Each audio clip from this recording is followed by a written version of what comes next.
Just a friendly reminder that the opinions expressed on this show are not worth a Canadian penny, so disregard anything you hear that might get anyone in trouble. And despite some of the great ideas you may hear, don't try them at home. Go to a friend's house instead. It's time to get a gun. That's what I've been thinking. Well, I could afford one. And if I did just a little less drinking, time to put something between me and the sun. When the talking is over, it's time to get a gun. Hello and welcome to Slamfire Radio. This is episode 315 for August 1st, 2019. I am one of your hosts, Adriel. I'm another one of your hosts, Kelly. Nah. I didn't mention it either. Well, if you had gone right away, I wouldn't have cut you off. I was like lightly waiting. Okay, she's not going. It must be me. The second I open my trap, you jump in. Yeah, it's you. And I'm Trevor. Hello, Trevor. I'm Kelly. Hello. Now, Trevor, you're on some sort of phone apparatus over there, so I guess this is mobile data. So do you want to jump right in, do what you did in Guns this week, and then we'll jump back to the start and do the rest of the show? Yeah, let's do that. I'm away from home. I'm in Quebec City attending the 2019 IPSC Canadian National Championships, and I'm actually hanging out right now in Captain Andy's Airbnb. So we'll make this short and sweet, or my version of short and sweet anyway. So backing up to last week, last Thursday we were on the air after day one of the pre-match, and Gallon joined us and stuff. Mm-hmm. So had I blown up my gun yet by that episode? Yes, you had. You had destroyed you had had a case head problems and then some side blowouts with your FX9. Right. So we carried on, finished the pre-match the next day using the next day would have been Friday, so the pre-match was all over. Yeah, so Friday we reset the range, and then we did a reception night. We went live with the main match on Saturday, and I decided at some point that I was going to I decided at the last minute to shoot PCC, and then I decided at the last minute to shoot Classic, because PCC is a discipline, not a division. The PCC match is actually an entirely different match from the pistol match, so you can shoot both. Mm-hmm. There was some grumblings about that, and I can appreciate that, but you don't shoot the stages the same way. But regardless, I think going forward, we'll copy Ontario's little rule that they come up with, and I'm not sure if this is official or not, but anyway, if you're going to shoot both PCC and pistol, and the match director can accommodate you, you shoot pistol first, because it is primarily a pistol match, and you'll shoot PCC second, and I think that's fair. That way, no one has a chance at learning how to game the stages or any do-overs. You know what I mean? So, so the way we did it was Jim Smith, myself, Muffin, the two guys from Wolverine Supplies, who were major match sponsors. We were all supposed to be in like our own sponsorship squad, but Jim realized that us bumping in 5 guys at a time would slow down the match too much. So we found a spot for Alex Burdett from X-Mental, the 2 Wolverine guys. We squatted them into squads, and they just shot the match regularly. No speed pass per se. But Jim and Muffin and I were on a speed pass, so we would show up with our own tablet, our own printer, and cut in wherever we could, and then go on our way.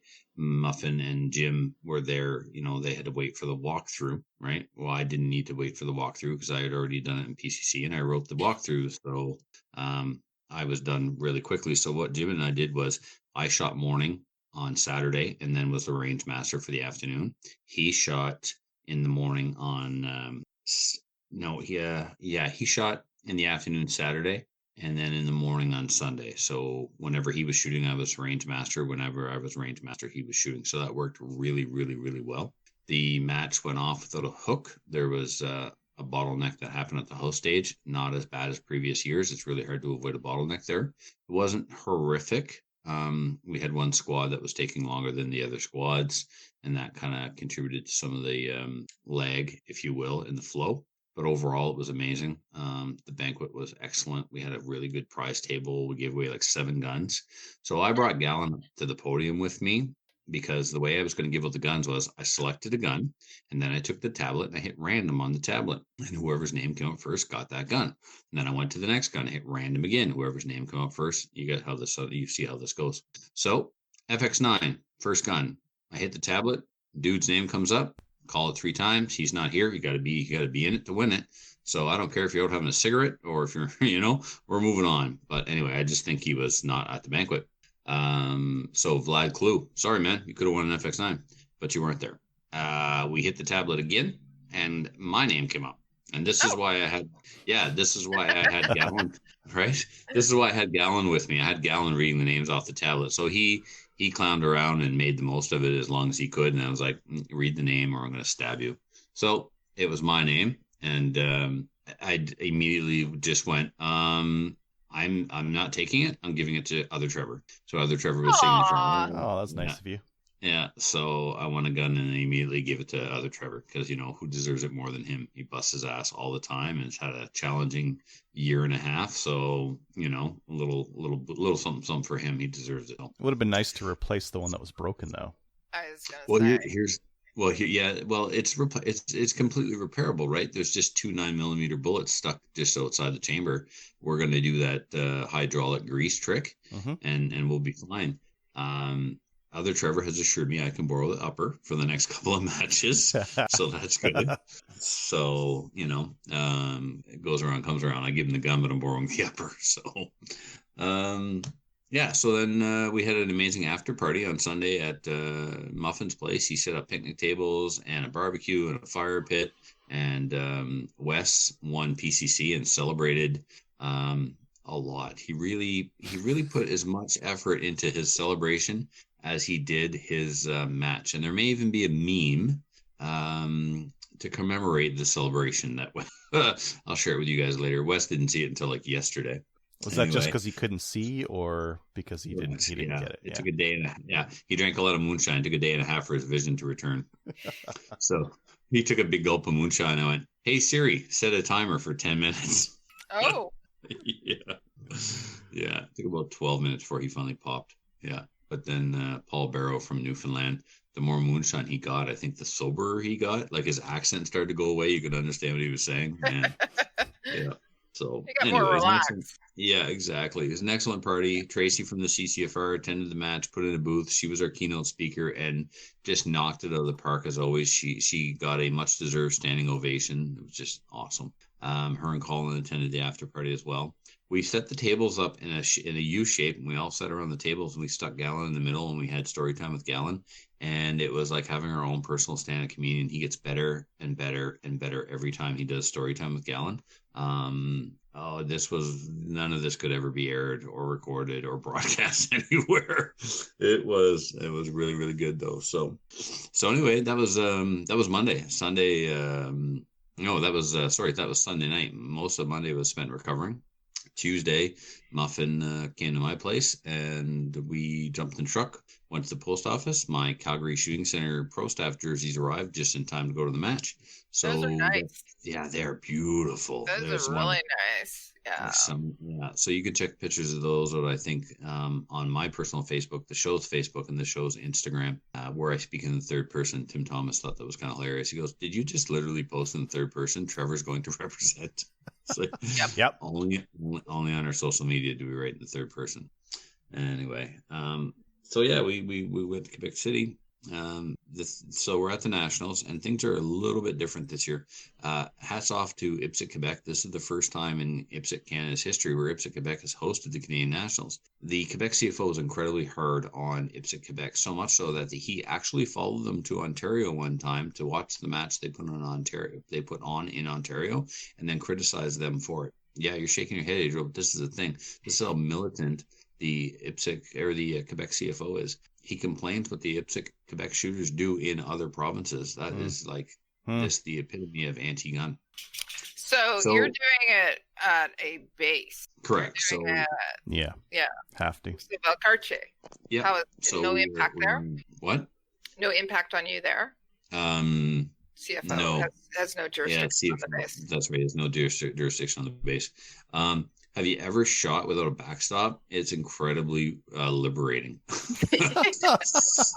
We're literally, the stages are set up on the edge of a cliff, and you just shoot off into space. The bays are divided by sea cans, so it's just like, it's almost like it's like shooting off the edge of a cliff, man. And the only the bays are divided by sea cans. It's the coolest thing ever. Huh. Your rounds just go away. They're just away. It's like it's a tank range, right? The backstop is a mountain 4 kilometers away. Yeah. So that's cool. What's not cool is the movement on the base is incredibly restricted. So we need to drive to the base golf course, park there, and get a shuttle bus to and from the ranges. And it's better now. But on the first day, they were supposed to run every hour. Poor Jeremy Kane, he left at 10 o'clock in the morning to go see the stages, and he spent all day trying to get back. He didn't get back until 4:30 in the afternoon. We were in line to get on the bus. He's like, no, get out of the line. Get out of the line now. I'm like, why? He goes, 1, the stages aren't that impressive. You don't need to go study them. It's fine. And 2, it's 40 minutes on a hot, unair-conditioned school bus on a dirt road through the woods. Like, get out of the line. So I'm like, well, Jeremy's a pretty excitable guy, not unlike myself. Maybe I'll, I don't know, take this with a grain of salt. And then one of the IPSC Ontario shooters that I know pretty well, who I know to be a very reasonable, easygoing, he's like, no, get out. I'm like, all right, I'm out of this line. So one of the cool things they came up with is they give us this pass card that's on a lanyard, and we're supposed to get scanned every time we get on the bus and every time we get off the bus to make sure that all the heads are accounted for. Yeah, that lasted 1 bus trip. Now they're not scanning anybody. But on it is your schedule, where you shoot, when you shoot, and when you work. It's a cool thing. So yeah, so we shot yesterday afternoon. So we get in here on Tuesday night. We go to the golf course to register and check in and stuff, get our little swag bag, which is always very nice. Thank you to the sponsors. And we go back to the hotel, and we don't shoot until the afternoon of Wednesday. So we shoot Wednesday afternoon. We're off today. We shoot Friday morning, and then our work day is Saturday. Sunday is supposed to be the shoot off in the banquet, and we were going to check out of the hotel on Monday morning and drive home. And we're like, you know what? Nope. We're only 5.5 hours from home. We're taking all our stuff to the golf course with us on Saturday morning, and as soon as the bus shuttle gets us back, we're going home. We're driving back to Kelton. We're going to get home on Saturday night instead of Monday morning. Good idea. So yeah, the stages are okay. They're good. Some of them are kind of interesting. It's not a hoser match. It's not a super accuracy match. There's some crazy movers. They've basically made disappearing targets not disappear. They appear and then they disappear, and they say they're visible at rest. There's like an inch of alpha visible, so like no one's shooting at them. And then they've also made sure to put a penalty target directly in front of it. So if you do shoot at it, you're going to hit the penalty target, right? So it's a disappearing target that doesn't disappear. It's a level of evil that I've yet to aspire to, but I might have to copy a little bit of it to, elevate the frustration level of the competitors in my next match. I'm kidding. I don't think it's something that I would ever do. Make it disappear or don't. But don't leave so little alpha that you'll, penalize a guy when he tries to make it up, right? So either you're going to take the miss because you didn't hit it when it exposed itself, or you're going to try and make up the hit and get a penalty, or you're going to penalize yourself by taking so much time to make the shot that you've destroyed your score anyway. So I find it's a very punitive. Everyone's shooting the same match. Everyone's got the same rules applied to it. Yep, that's right. But it's definitely a lot harder on the C class, D class, and even some B class shooters. It's pretty discouraging for them. Well, so tough. You made well, it's true, but I mean, you made a disappearing target that doesn't disappear. So you're getting misses and then penalties anyway. That's my only criticism. And as you said, it's the same for everybody. So it is what it is, right? Muffin and William and I are in the same squad, and I burned a couple of stages to the ground, but that's about it. Everything else, first stage, I got popper screwed. I hit the popper in the calibration zone where it meets the stem, full diameter hit, and it didn't go down. Call for calibration. Then calibration officer bullseyes it. He hits it at the top edge, and it just slowly falls. So I got popper screwed on that. It should have gone down where I hit it. That's such a funny thing that's a thing in IPSC. That you guys make the poppers so that they only fall if they're only hit by something with a power factor of X. Stop. No, that's not true. They're supposed to fall no matter where they're struck. That's in the rules. However, when they're initially calibrated, with the 9mm 124 out of a X barrel pistol, right? They need to be calibrated with sub power factor ammo between 120 and 120. Mm-hmm. So at SummerSlam, we set them up so that they go down when hitting the calibration zone with 122, 123 power factor ammo. But when I adjust them by hand and I tap them to see how sensitive they are, I don't tap the calibration zone. I tap the stem. I set it up so that if it's hitting the stem, it goes down. Yeah, that's what we do in 3-gun is we just set it up so if you hit the plate, it'll go down. It will withstand wind. And that's about it. Exactly. Yeah. Yeah. So anyway, so I finished the day, I think, with 3 mics. But there were 2 stages where on the unload and show clear, I looked at the target closest to me and there were no hits in it. I tried to take them on the move and had mics. So I was like, we're 3 seconds into the commands when I realized that I had mics and I didn't want to take the mics. So I shot the target. So I didn't have mics. So that happened twice. Ooh. Yeah, the reshoot gods got me pretty good on one stage. There's one of those disappearing targets that doesn't disappear. Mm-hmm. First, you have to hit the popper on the left and then the stomp pad on the right. You have to do both or it doesn't appear. So there's a static target pretty about, 10 yards from the stomp pad. So I'm trying to shoot that on the move on the way to the stomp pad. And then you point your gun where the target's going to appear and you hit the stomp pad and it appears and disappears really quickly. And then shoot the rest. Now the rest were quite a ways out there between 12 and 15 meters. And I got all alphas on those. And then I look at the target that I tried to take on the move.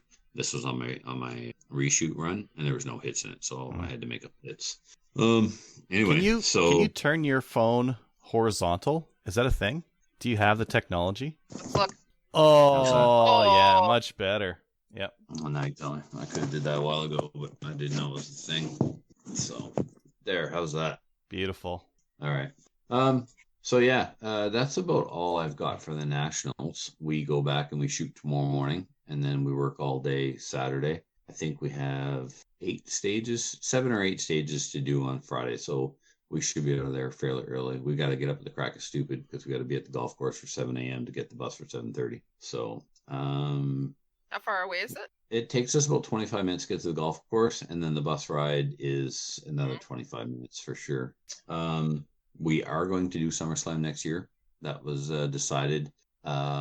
Literally while I was standing at the podium, I had been saying no SummerSlam because we've got a big range inspection coming up. Our 5-year certification period is over. We got to rebuild a lot of the bays, and with the nationals coming up, I wanted to spend the time getting the range ready, getting ready for the nationals. And Jason wasn't having it. He's like, "No, man, we're doing SummerSlam." So, literally while I was at the podium, I said, "F it," which I don't swear when I'm at the podium, but I said, "F it, we'll do it." So it's going to be SummerSlam 14 will be 16 stages, 12 squads of 15 shooters. And the dates will be the July 8th, 2 weeks before Nationals, because if I do it this close to Nationals, it's too much for Jason and I to then finish on Sunday and jump in the car on Monday to drive to Toronto for a registration day on Tuesday. So it gives us some breathing room. It also makes it easier on my preferred range master, the president of the Range Officer Institute, to be there. So it's another thing. SummerSlam 14 is happening. Okay. A couple other things, and then I'll hit the road. We went to some gun stores today, and while I was checking out some reloading components, a guy comes around the corner and says, "Excuse me, are you Trevor from?" And he's like, "Do I say this next part?" And I'm just looking at him, waiting to see what he's gonna say. So, "Are you Trevor from Slamfire?" I'm like, Yes, I am. So here I am in Quebec City shopping, and some guy comes up to me and asks me, So his name is Jeremy, and he used to live in New Brunswick in Edmundston, and it's quite possible that maybe he knew McClatchy. So I don't know if you recognize my face or my voice, but anyway, Will was like, "What just happened?" Jason says, "You're not used to hanging around with a superstar, are you?" Quite sarcastically in my head. Yeah, so. Very famous in the gun community. Go to the gun shop, you might be recognized. Yeah, exactly. You're an F-list celebrity. Yeah. Now, Very you're good. an F-list. That makes Adriel and I, what, Z? G for guns. G for gun, yeah. Rated G. Adriel's rated G. So he described the store as fuddy and then walked away. So shout out to you, Jeremy. Thanks for coming up and saying hi. I had one IPSC shooter. I was hanging out at the Freedom Ventures booth, and one of the classic shooters from Ontario said, "Oh, I love the show. You guys are hilarious." So I reach in my bag and I pull out that bag of swag that Adriel sent me. and I pull out some stuff for him. And I was like, I brought this whole bag of stuff for the one guy who would come up to me and say he listens. So I gave him a couple of patches and a sticker. Oh, and Kyle Marconi and Morgan Swan are also listeners. Kyle Marconi's been listening to us since forever, like all the way back to Canadian Reload Radio. This is the guy his father bought him his first gun, and it was an M1 Garand. So anyway, he's come a long way. He's out of school. He's got a job now, and he's building his gun collection very quickly. Yeah. So he came over. Him and Morgan came over and checked out the gun room with a guy named Joe I had never met before, an RO and instructor from Ontario. So it was cool. We had them over on Monday morning before they left for Quebec. Anyway, I get to a stage and Kyle's the RO. So I walk up and I put my hand out and shake his hand. There's a patch in it. I'm like, here, man, this is to make sure I have a good run. Bribery. Yeah, and he had to make a call on the target too. He got the overlays out and everything, and I got the alpha. So maybe my patch paid off. I don't know. Did he pull up the jumbo marker, the jumbo Sharpie to help you out on that one?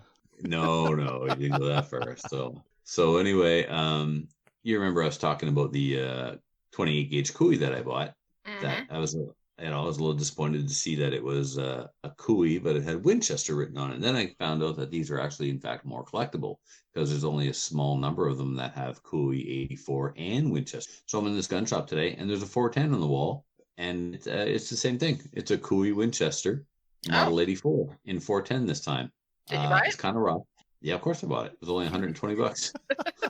It was $120 with 15% off. So I got the gun and a combo trigger lock for $135 out the door. Now, buying a gun in Quebec was a little unnerving. It's a lot like the rest of Canada, only more paperwork and stuff. So he gave me like the registration paperwork. He's like, but when you get back to New Brunswick, throw this out the truck window as soon as you cross the border because no one cares. And so yeah, Jason was waiting outside with Will, and I come out the store walking down in the middle of Quebec City with a gun in my hand. He's like, yeah, it wasn't obvious at all either the way they wrapped it. You couldn't tell it was a shotgun at all. So anyway, that's it. You've got a little Cooey collection. Yeah, and now not only do I want all the 84s, I want all the Winchester marked 84s too, right? So I mean, they're $100 each. Yeah. Right. Exactly. Oh, a couple other things. One, I paid off my Modern Sporter, so I should have that by the end of August, the beginning of September. And two, Maccabee Defense has done it again. They made an announcement on Instagram. I don't know when they made the announcement, but I saw it today for the first time. Yeah. It was today. They are coming. Well, you're probably going to cover this new gun stuff, but I'm just super excited about it. So I'll let you cover new gun stuff. But let me say again, I'm super excited. Was that one of the secrets that you knew prior to, like, you did the tour of Maccabee Defense? Maybe. Yeah. You were very good at keeping the secret. There's three secrets, actually. Okay. We got two more coming. You only told me two. What? No, this was the third one you never got told. So anyway, I've reached out to Wyatt again and invited him to come on to discuss it. Right, like he knows that we want to interview him, but I mean the man works more than anything else. It's cool. Yeah, so very spacey. I'll pull up the video later. Please, yeah, it's very, very, very, very cool. So anyway, something awesome to look forward to on the Canadian market yet again. So. All right, guys, thanks for letting me join you for a short little update. And I'm looking forward to being home next week and getting back to our regularly scheduled program. All right. Good luck. You kids have fun. Be good. Awesome. Bye. Later. Bye. I was going to hang up on him. You have to. I think it's required. Awesome. Okay, let me Okay, pull up. I'm jumping back to where we should be. All right, let's do that. What We Did in Guns is brought to you and us by the Calgary Shooting Center, Canada's premier firearms retailer. Today they have 10% off some Swiss firearms because today is Swiss National Day. Yeah, but what happens if people are listening to this tomorrow? Oh well, listen to it tonight, I guess. You lose. Yeah, they've got some K31s on for $3.99. There you go. That is quite a bit less than they usually are. Mismatched. Still $3.99. K11s, rack grade, $4.29. G11, rack grade, $3.59. What G11 is? G96 11s for $3.59 and G96 mismatched for $2.80. So, yeah, those are get after it. Okay. So what do you do? In guns? Yeah. Oh yeah, I should talk about that stuff. I showed that Ruger PCC last week. I went and shot that, and it was fun. How'd you like it? I like it a lot. There's a lot to like shooting that gun. It's It's fun. I'm going to say something. The magwell is super, super loose and like wobbly, and I love it. I love it so much because you can just ram a mag in there and it'll just take it. It'll work. It's going to get in there. And it'll drop free. It's very nice to use like that. I would say that it's not. It's made for iron sights, and if you run a red dot on it, you need like a cheek rest or something like that. And the teardown is real weird. But it's very compact. Like it's got like a 1-inch travel on it, and that's pretty much it. Right. It's fun to shoot. It is a fun gun to shoot. Yeah. PCC, light recoil. It's got a dead blow weight in the bolt, which is I don't think I've seen one of those before, and that's a very interesting way of building a rifle. I shot a bunch of 22. Yeah. Why did you shoot a bunch of 22? I'm still digging through that ammo test. Of thousands and thousands of rounds and hundreds of targets. Do you need more? 22? No. I need more targets. I need more time. I don't need more 22. I set it in my AR too. I changed the forend on my AR. Oh, I'll bring that out. Yeah, maybe later. Maybe later. Once you're doing your thing, I'll go grab it. But I got this other handguard on it, which is quite a bit skinnier than my old one. I put it all together and I ran some American Eagle ball ammo through it, and it was shooting like 1/2-inch groups at 50 with a red dot. So good. So I set it in. I zeroed it at 50, which should be pretty good for long range. And then I went over to the long range and I shot a mag and I left because I was hitting everything. 200, 300, the little 6-inch square plates, 500, the bigger plates, obviously, but still all just with a red dot. And I was just hitting everything. So good enough. Packed up and left. Let's see. I mailed out a bunch of Slamfire radio patches. So those are in the mail. For real in the mail. Yeah. I'm going to go shoot 100 gophers in the face this weekend. Because, it's the weekend coming up. So I'll do that. Right. It's long weekend. Long weekend in Alberta as well. Not for me, because like we mostly have American clients, so I'm working on Monday. Whatever. Okay. Whatever. I did talk to Random Dave. He says that he's in Calgary right now, and that he's being held hostage by prairie dogs. Prairie dogs. He needs an air gun. Well, I told him that I would tell you, and then you could bring the Norenko down, and it's just just lay waste. That Norenko's so good. Yep. Yeah. And then I've been making slings for maple seed. I've been toying around with some different styles. I think I got the style. Here, let me just pull this out. What do you think of? Yeah. What do you think of that? Yeah, that works. Yeah. So like these are just these plastic buckles. Yeah. And this is an IPSC Mark 12 that Blue Line sent to me to test and review. Apparently, they've changed a bunch of the internals on these things to improve reliability and whatnot. So good, because if you're bringing them to a maple seed, you're going to have to switch it out to something else. Just saying. What do you got on the front? So, what are you attaching it to on the front? Okay. This is just one of those HK clips, and that's because there's like a little eyelet there for it. So just easy peasy. Yep. Yeah, I'm still waiting. I'm getting a whole pile of sling swivels for studs. These are just the HK clips on here for now, but it works. Yeah, it works. And it's long enough, and it's good. So I'm gonna go shoot 100 gophers with this, I think. Okay. And I think I'm gonna shoot the Maple Seed Challenge targets. You've got some new ones out for this month. Am I cutting into your what you did in guns?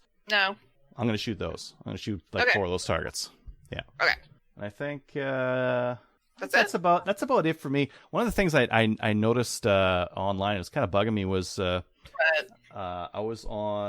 been noticing on like Facebook, Reddit, and CGN all, people giving advice when they don't know at all what they're talking about. And it's kind of bugging me.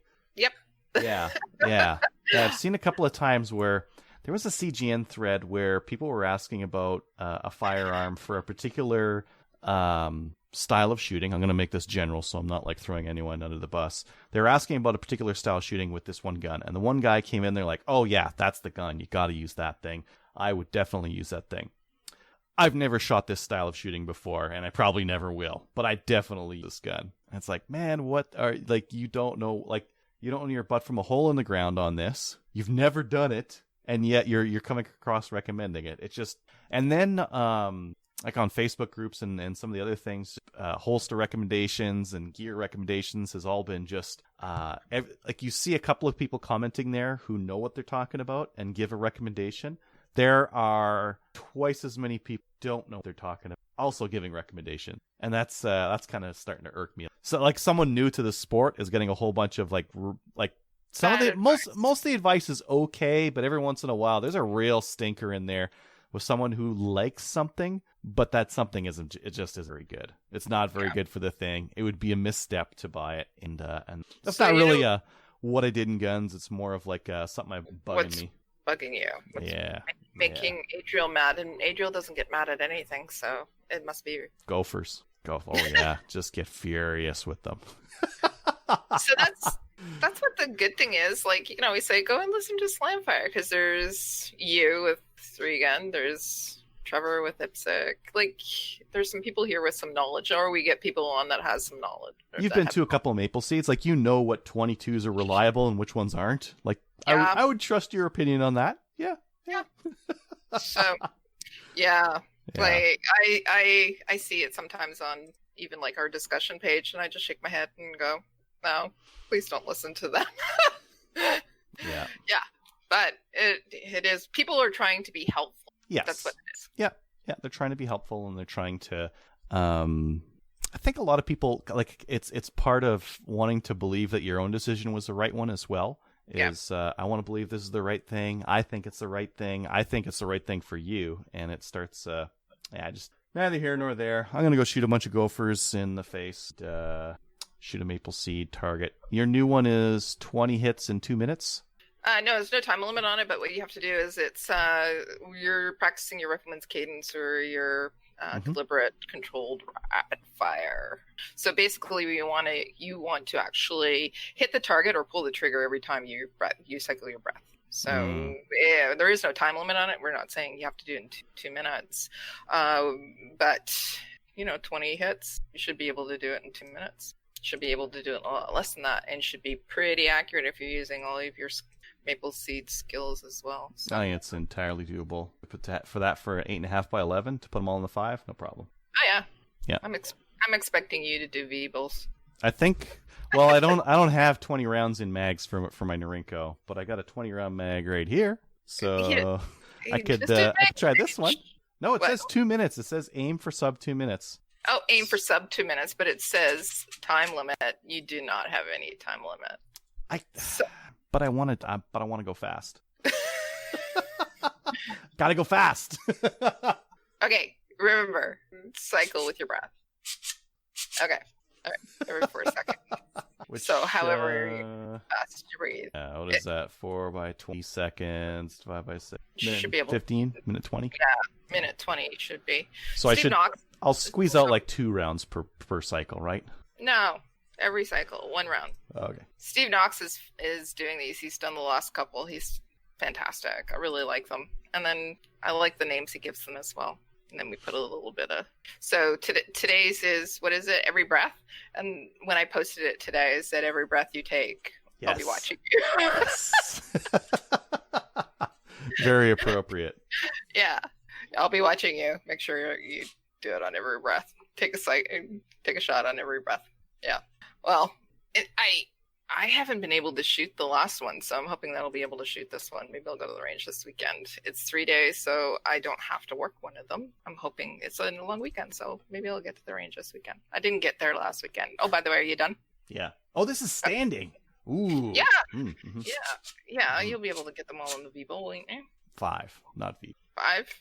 I'm going to aim for 5 and probably give up and like crumple up the paper in a small ball and like throw it in a gopher hole, and I'll just say I didn't. I'm joking around. I'll post it even if I do crappy. That's what it's for. It's fun. You go out and you show what you can do. Maybe, well, we asked you to post your worst one and your best one. Some people just like posting their best ones, or some people like posting, all of them. And it's generally you can see where there's an improvement from your first one to your last one, because you're concentrating more on the last one. Yeah. Cool. How about you? Yeah. Didn't get to the range last weekend, but what I did do is I spent the whole entire weekend. I was labeling, and I did it by hand because I don't have mail merge and all of the stickers and everything here. So I labeled 300 envelopes, and I stuffed them and stamped them and put the PGW patches into them. So those PGW patches were the limited edition patches. So they are out in the mail. The guy at the post office was very happy to see me, by the way. I came in with 2 very large sacks full of letters, and he's going, "Excuse me?" And I said, they're all labeled with addresses. They're all stamped. They just need to go. And he's going, "Okay." He's a little worried that he'd have to actually process. So no, he didn't. I'm Santa Claus. Well, technically I am sending out patches. Mm-hmm. They're really cool patches too. Did you get one? Can't remember. No. Too I fast. I know you didn't, because I looked at every single name that was on that list. Talk to me afterwards. Okay. So Kelly Kincaid is the Ontario Provincial Coordinators for Field Officers. So for the CCFR. So I met with her on Tuesday. Yeah, it was Tuesday. We meet regularly. We meet to discuss some upcoming events, different things like Ladies' Day. We have a couple Ladies' Days that are happening in Ontario. We were talking about TACCOM, trying to plan some of that as well. And then we were talking about the Gunny Girl calendar too, because Kelly actually helps out with that too. So normally we meet. We try and do it once a week, but that doesn't happen. It usually ends up being once a month or so. So I drove downtown to Kingston. Downtown, if anybody's ever been here before, you know that the parking is absolutely horrible on the best of days. This was Tuesday at 5:00 downtown. Usually there is no parking whatsoever. But funny enough, the new marijuana store that's opened up, it has a high turnover rate for patrons. So I found a parking space right in front of it. Anyways, I parked right there, got in right away. But as I was pulling out, it has one of those pay machines where you can either pay by credit card or you can pay by coin. And it was 5:00 and you only have to pay till 5:30. So I was just getting some coin out of my purse in the car. And some guy came up to my window and started banging on my window. And I'm going, what the hell? And I looked over and he says, "I really like your stickers on your car." Like I had C71 and I had Freedom Firearms and a couple of CCFR and a couple of other stickers. And he goes, "Oh, I know you." And it was the guy. First of all, it's downtown Kingston. There's somebody banging on your window. That's never good. But it was actually a friend of Staffer Steve, CCFR. This friend was somebody that attended the Kingston City Hall vote that was in June. In June, he was there, met me, met Tracy. He actually spoke at the the vote as well. And yeah, really, really nice guy. But he thought the stickers on my car were pretty cool, so he had to come over and knock on the window. So I don't know. It was kind of weird, but still kind of cool. It's nice to see him again. What else? Ladies' Days are going fast and furious. We have a bunch of them happening. So the CCFR is basically sponsoring a lot of Lady Day events. So it's places, clubs, ranges across the country are organizing these events, and CCFR is sponsoring them.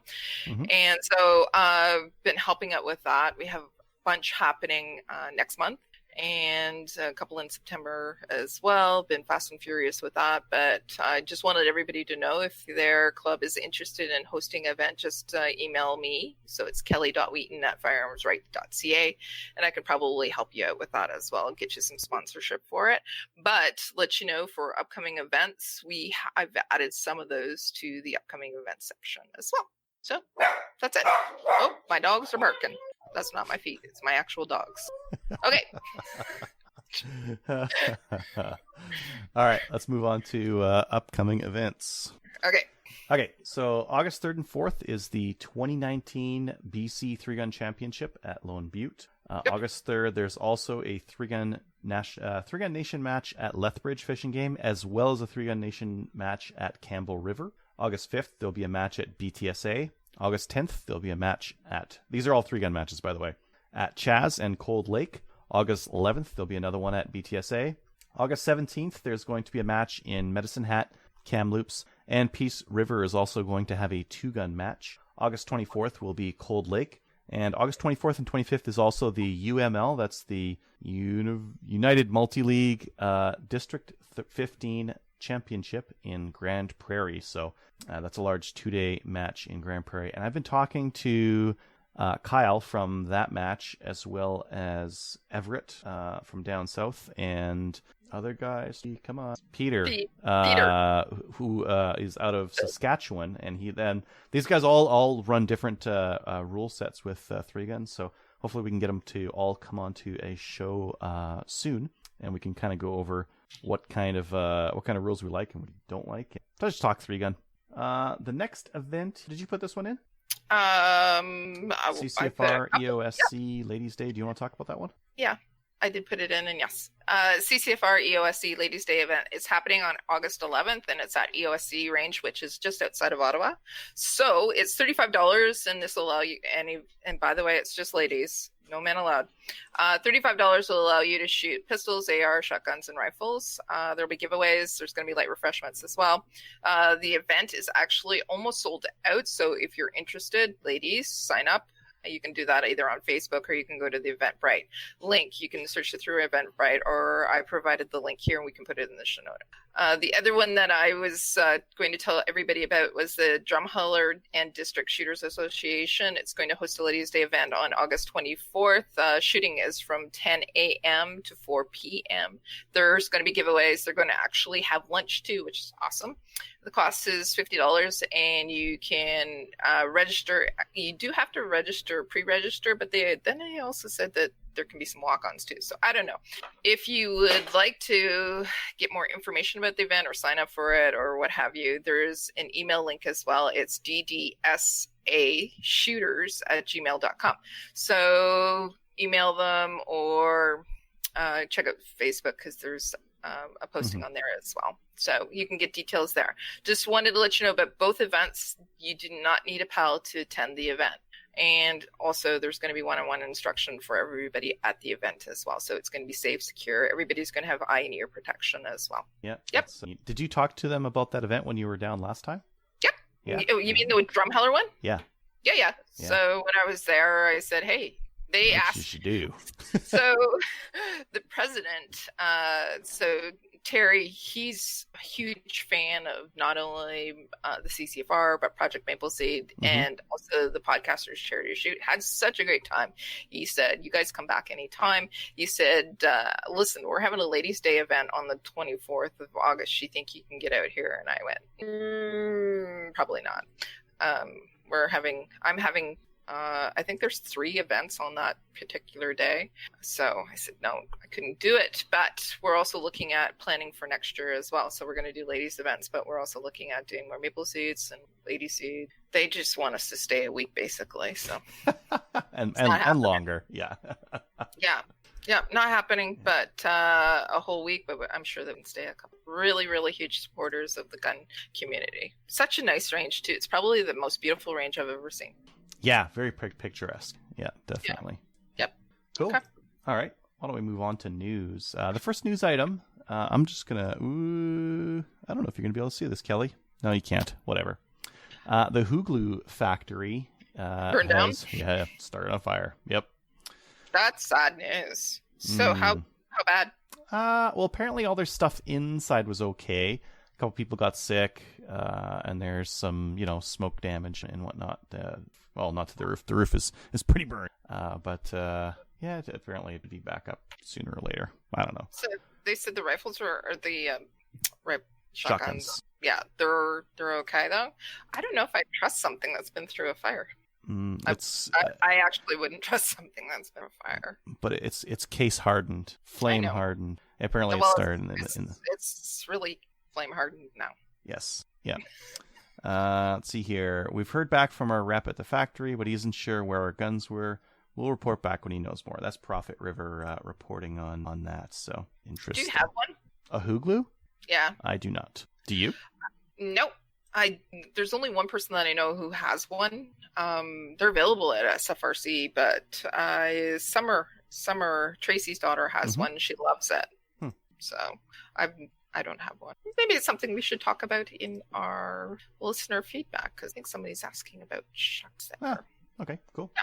Okay. The next one I have here is PAL renewal delays worry Sopuk. This was an MP, a Conservative MP, mentioning in a July 12th letter to Ralph Goodale that it's taking a long time, that he himself had issues renewing his PAL, and that we're creating some paper criminals here by taking so long. Let's see here. I don't know how long he said it took for him. He submitted his a couple months early. He received it with like a week or two to spare, and that sounds like a lot of time, but that's a week or two from becoming a criminal because you have guns in your possession and no license for them. Right. Yeah. Don't you still have a 6-month grace period though? I'm not sure. Well, I'm not sure. That came into effect not this past January, but the January before, January 1st. That's the new legislation for that. So if it expires, if it expires, you have 6 months grace period. Yeah. I mean, the neat thing to do would be for them to just open the letters when they get them. You think? Hand it off to some like data processing flunky to like type into the computer and send the new license out. Yeah. Now, there's some people who are getting them quite quickly. Now, yes. There's other people who are saying no. I don't know what's the difference between mailing it and the online. I'm not sure. Yeah. Yeah. And then there's also different provinces as well. Some people are getting it quickly in, like, say, New Brunswick, whereas Ontario, you could actually send your children to college and still not have it in time. And I mean, like one of the things that was mentioned here was that this is almost acting like another barrier to firearms ownership. Is we'll just make it take a long time and make it really painful and fill out paperwork. Who even does paperwork these days in paper? Oh, yeah. Yeah. There was something else I wanted to talk about in what we did in guns. Okay, yeah. Okay, so my father is somebody who is a huge gun collector. He has owned firearms. He's got some really cool ones, things as well. Up until recently, my brother was supposed to get everything, but now we're gonna I went to dinner on Sunday with my father, my stepmother, and my brother. And my brother said, thanks a lot. Now I'm going to have to fight myself for all these firearms. Because my father, he's not old. Mm-hmm. He's older, and he has to figure out what he's going to do. My stepmother was partaking in this conversation. She goes, well, if your father dies, I'm taking all the guns and I'm taking them down to the police station. And I said, it almost got into a fight. I said, well, no, you're not. I said, first of all, I said, you wouldn't be legally able to do that. The other thing is, no, I said, my brother and I both are able to actually own these, especially if my father has some prohib as well. My brother has a prohib license too. So, it wasn't good. And then, it's funny because she's so anti-gun and everybody else in the family is not that way. She said, well, you're not able to get them because I don't know if people are going to break into your home and steal them and commit crimes. And I'm going, really? How would somebody do that? I said, she goes, well, how do you store them? I said, we have storage laws. I said, is anybody breaking into your house and taking them and commit crimes? No. I said, it's the same thing for me. And she goes, well, I think that I'm going to, and I said, no. I said, if you start to take them down to the police, first of all, I said, that's illegal and you can't do that. So we're going to have a talk. So don't worry. I think my father will figure it out. He still doesn't have a will, but he better get one soon. Just saying. But it was an interesting conversation around a dinner table. I'm going, I'm ready to roll with a 75-year-old woman. I will fight you. I will fight you. And my brother's also going, why do I have to fight her now? Everything was supposed to come to me. I said, no, it's not. Not anymore.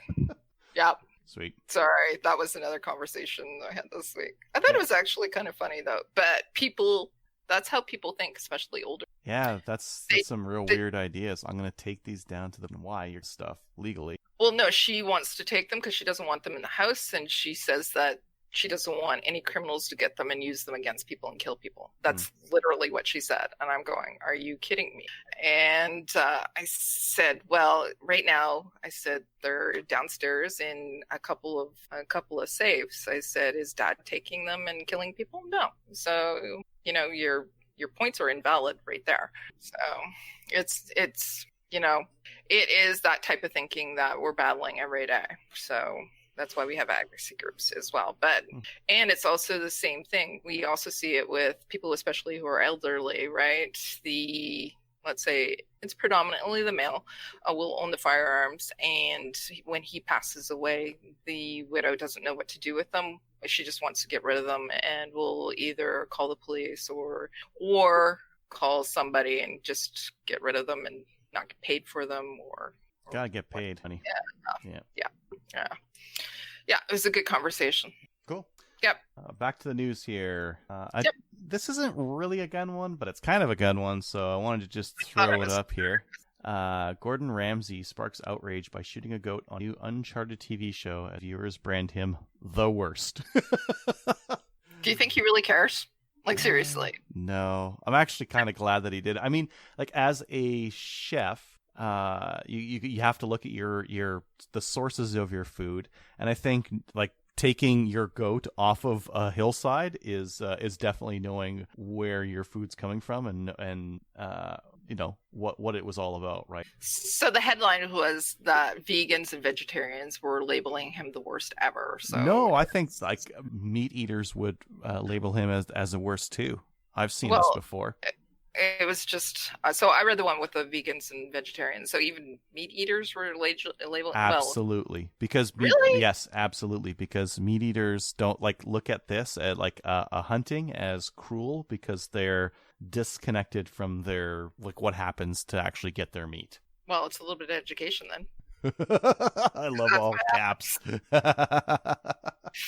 All the all caps comments in here. I love that they call him the worst too. Yeah, I think I'm actually really glad that Ramsay did this because it normalizes what hunters do, which is, you know, taking their own game from the wild, and it's what you're not shooting a cow or a pig or something like that normally in a slaughterhouse. You're like a captured bird, but still, like, it doesn't matter. You're still harvesting an animal, and yeah. I like that they're not hiding it and showing what it's all about. Yep. It's more real. And then he goes and cooks it. Yeah. Yeah. It's like, I did this. Now I'm going to do that. I can't do this other thing. I can't actually eat a wild goat until I get one and pull part of it. Yep. Here, I don't know if I can open up Facebook Live too. Oh, I can. Sweet. Look at that. Oh, dear. All the weird things you subscribe to. I don't subscribe to anything weird. I just didn't want like all my I don't know, cousins' birthdays and that kind of thing showing up on the screen. Anyways, there's Facebook. So Cabela's has this thing where you like round up or add some money or whatnot. So they're going to support the CUSF, who we've had on our show, the Canadian University Shooting Foundation. Yeah. That's really cool. So Cabela's is going to grant through their Canada Outdoor Fund.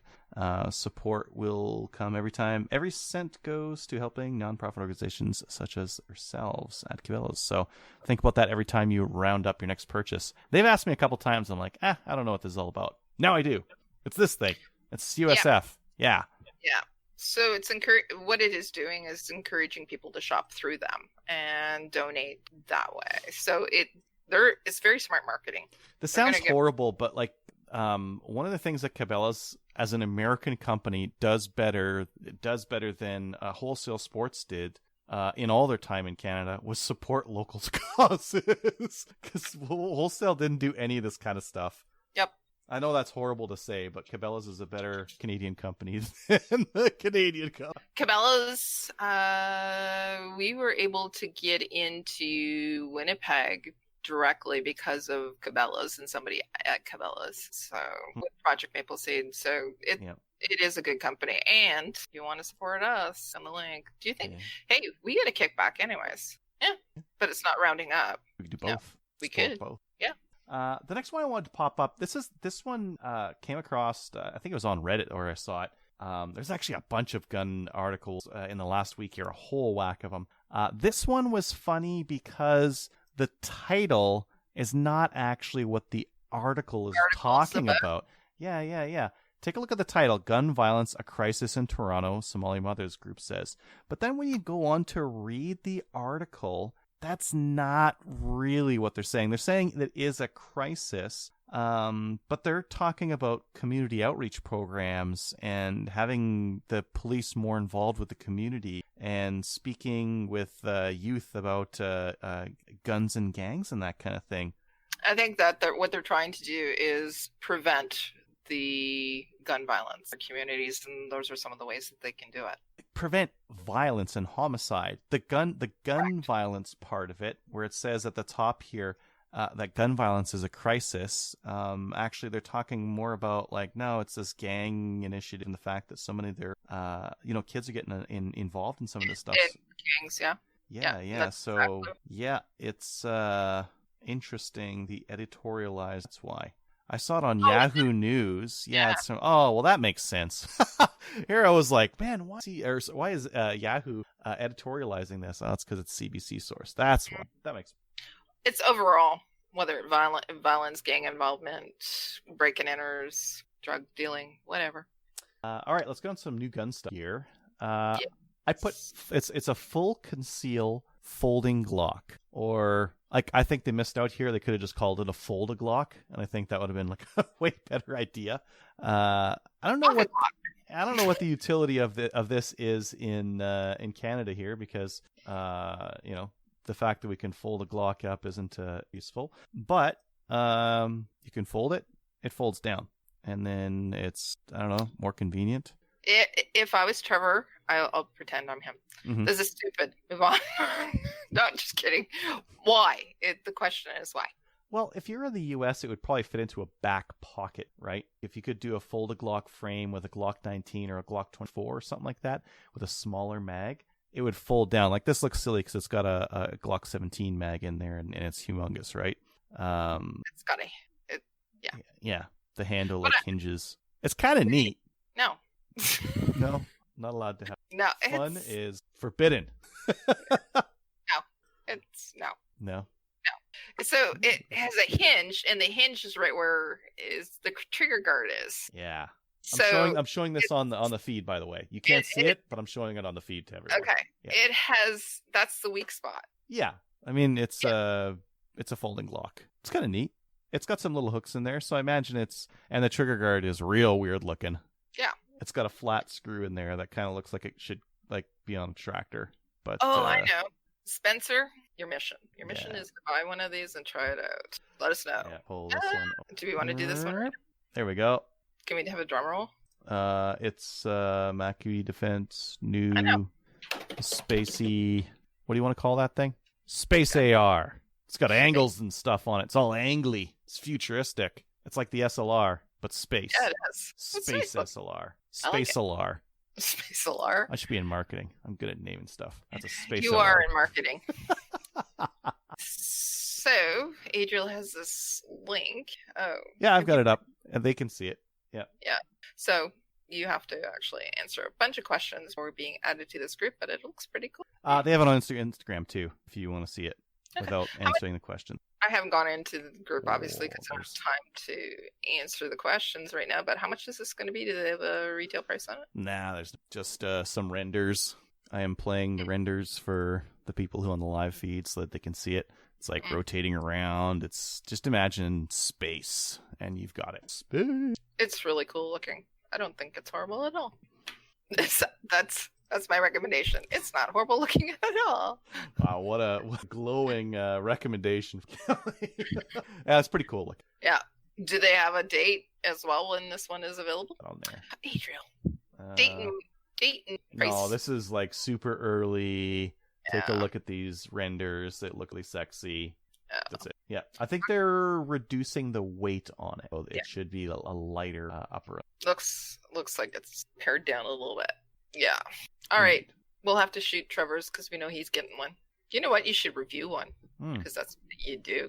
Yes. The next one we have here, Iron Guns is bringing in the GS. I saw this one. There we go. $305. 300 buckaroonies US. Now, this is kind of funny. Did you know that they had a version of this that was the MP5, and that Right. one was prohibited as an MP5 variant. Did you know this? Right. Yeah. I did not know this. I knew about the Blaze. I didn't know about the MP5 one. Yeah. This one has a telescoping Yeah. stock. Yeah. What is that on the front? Is that The suppressor looking thing? It's Yeah. probably just a barrel shroud. Okay. So 'Cause it's because still- otherwise it'll look weird, right? Otherwise you'll have a barrel that sticks way out the front, whereas an It's still- MP5 should be just past the front sights there, right? So So yeah, it kind of looks like an MP5, kind Yeah. of, yeah. But yeah, it looks neat. I don't know. Some guys like I like that we're getting Different. firearms that look like other firearms, like the MP40 and that kind of thing. Yep. Yeah. So it has the AR safety. Kinda. I think it's exactly the same as this. The safety and all that kind of stuff. So it's got like the bit like huge old. Oh, it's got like a huge Yep. safety right there. Very clear what's going on. Yeah. Yeah, that's plastic. Yep. Wait.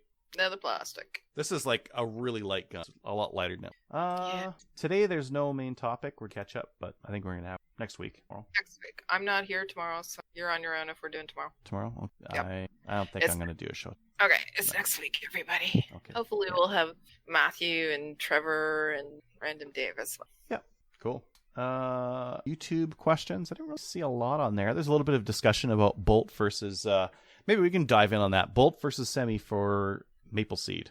Yep. So we've seen predominantly Semi, and of that, it's mainly 1020. Reason is because it's just like Lego. Change it out, switch it out. People like semis because you're not having to deal with the running a bolt. It Mhm. takes more time, more skill. You break your MPOA, as Trevor's talked about previously, 2 weeks ago, I think it was.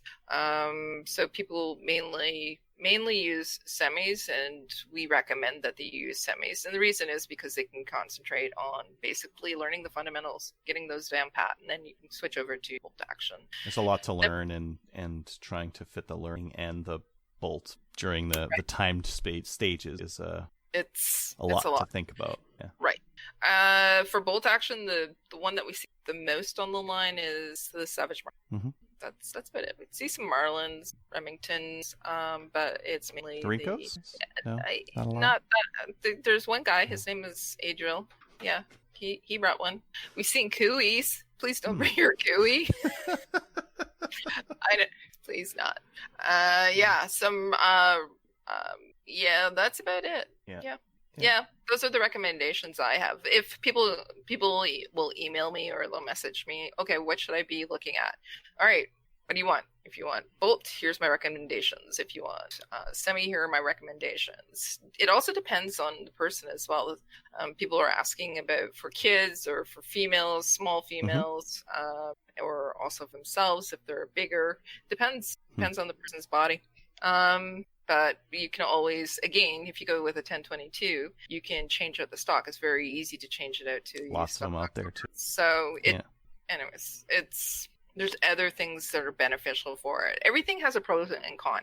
So with 1022s, your magazine is seated into the rifle and it's flush, and so you don't have to worry about that. But there's other things like generally it doesn't come with an auto bolt release if it's factory, and you have to do that. It's a recommendation we have for everyone to do. It's for the first fix. But another thing I noticed with people with the 1022s is that the magazine, yes, it fits flush in there, so you can do that palm shelf really nicely. But when you try to get them out, and the rifle's not fully vertical, they don't come out. You need gravity to work, and if gravity doesn't work, nothing works. It's not coming out.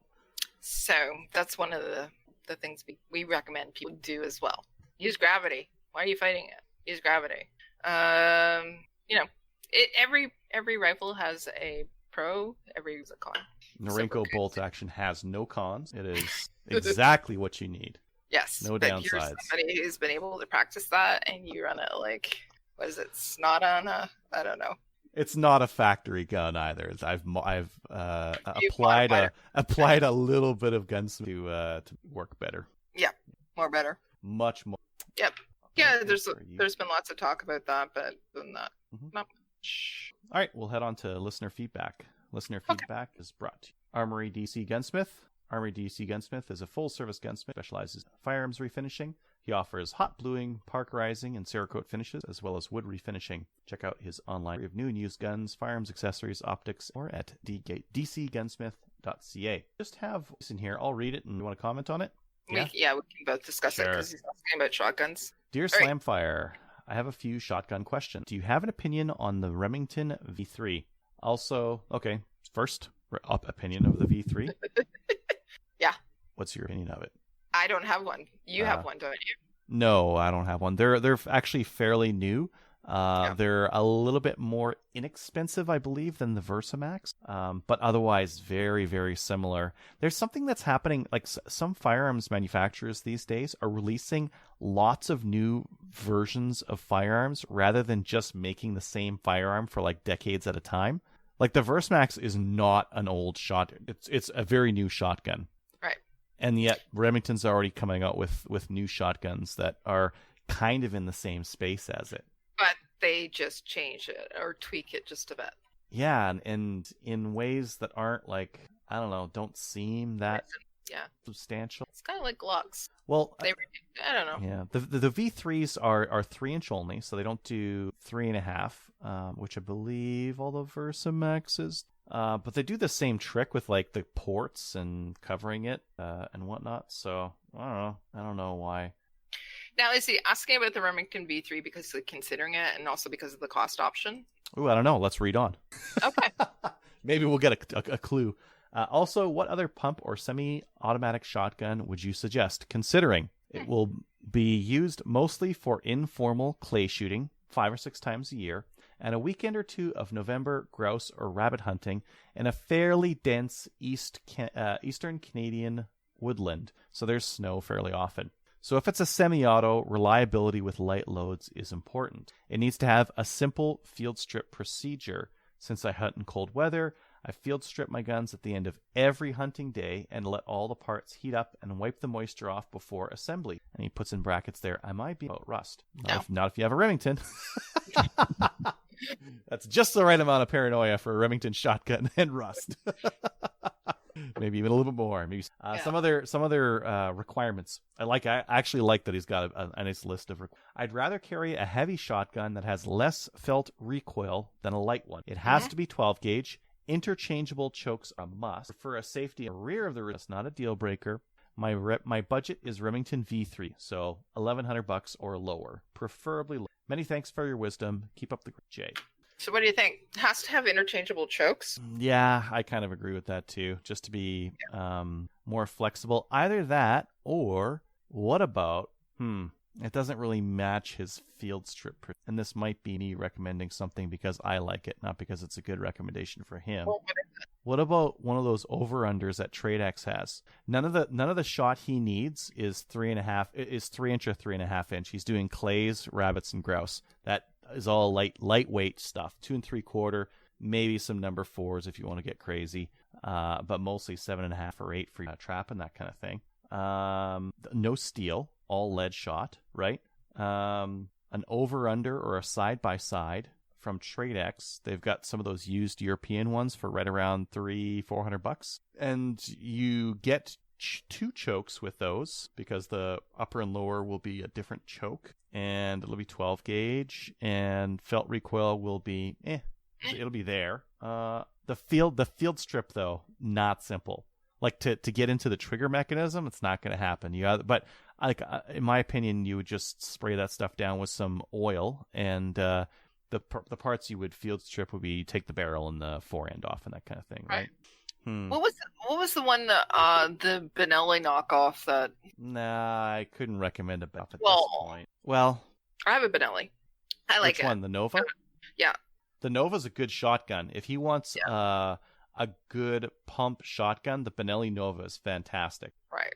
Feels great, good quality. Yep. 3.5. What? Go ahead. Yeah, don't get like a 870 Express because the finish on them is not good. And like if you have rust problems where you hunt, you're going to get rust on. But like a Nova or like an SX or there's lots of options. There's lots of options in shotgun. Yeah. That I I have a couple of actual shotguns, but I really like the Benelli Nova because it is so like it takes any load and it's so easy to use. Yeah, and the it is pump on actually, yeah, it is a pump and it's heavy. So the pump on it's not Yep. a stiff, janky Nope. kind of a pump action. It's super those things. and it's super easy to break down this. Maybe that's the recommendation. Does yours come with chokes? Oh yeah, Uh, yeah. maybe But if you it's bought used, you easy. could get one that came with it. Yeah, I bought mine used. It didn't, but I was very happy. I got a great deal. Thank you, Mhm. Jason Bell.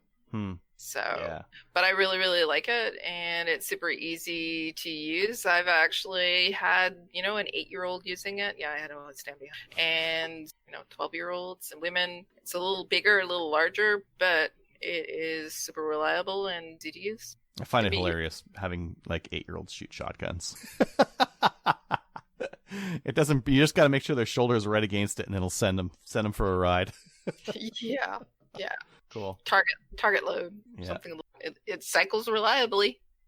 And is a high quality shotgun for that price point. Like Yes. $1,000 is not a lot to spend on a semi-auto shotgun, but it is a lot to spend on a pump action shotgun. So you could get like the premier Benelli for far less than $1,000. Yeah, I got mine for like $700. Hmm. It was used. It was, I don't think really ever used, but it was used. Yeah, you should be able to find one at a really, really good deal. Yep. Yep. Oh, Oh, what? I got an idea. What? Not bad. What? I was thinking about that. You'd be able to get some of these, and they're very soft shooting. Remington's got another semi-auto 1100. Remington 1100. You'll be able to get a used Remington 1100. They're very popular in trap because they're soft shooting. They're semi-auto. They're older. They're a little bit heavy, but you could get like a classy old wood Remington 1100. And since like one of the older ones, because they got like really nice finishes on them, or nicer than what you get Express or something like that, and it would do all the 2 3/4 stuff fine. Yeah. Now those come with different barrels for different shell sizes. There's like a 3-inch and there's a 3/4. So you'd want a Remington 1100 that was made for 2 3/4 shells. But those are really soft cycling, really nice, and Yeah. far less than $1,000. So Yep. there's another option. Yeah. Okay. All right. If you'd like to email the show and ask us what shotgun to buy, slamfireradio@gmail.com. Or better yet, if they have recommendations, email. Yeah, if we got that wrong, if we got the recommendation wrong, email in.